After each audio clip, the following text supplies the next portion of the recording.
Milonga Queen, soy lo que soy. Si te gusta bien y si no, no. Si te gusta bien y si no, no. Realmente o Fechiño, que é o festival que organiza Central Folk neste contexto, ten como fito, digamos, pétreo a propia pedra que fala, non? De feito, se organizou hoxe o roteiro alrededor da pedra e outras pedras que hai na zona. Entón, a parte, sí que é certo que hai unha parte musical, pero hai unha parte tamén de coñecemento e de interpretación do territorio a partir dos restos, bueno, dos elementos rupestres que aínda que aparecen no territorio. Entón, nese sentido, o rupestre é unha parte moi importante do Fechiño. Que non é só música, é tamén ver a nosa parte da cultura que temos aquí a nivel arqueolóxico, non? E, bueno, fixemos un traballo enorme para poder asistir a hoxe no roteiro, para poder andar toda a camiñata que tuvemos que facer, con uns traballos de rozar de varios días e con moita xente, para que, bueno, a xente poida ver o que ten, porque esa zona na que estuvemos, eu non a pisei nunca, só cando fomos a primeira vez. Pero agora estou segura que moita xente que hai anos, sobre todo maior, que non pudo acercarse ali, agora vai poder facer.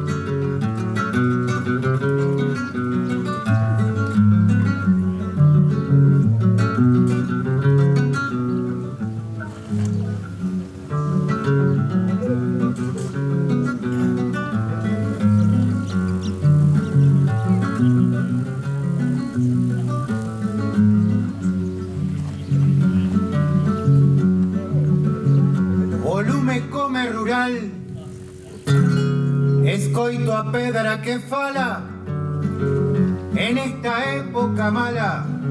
Yo regreso a este ritual para escuchar lo ancestral.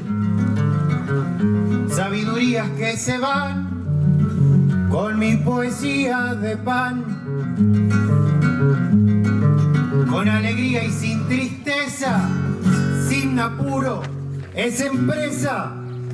Llueven versos en San Juan.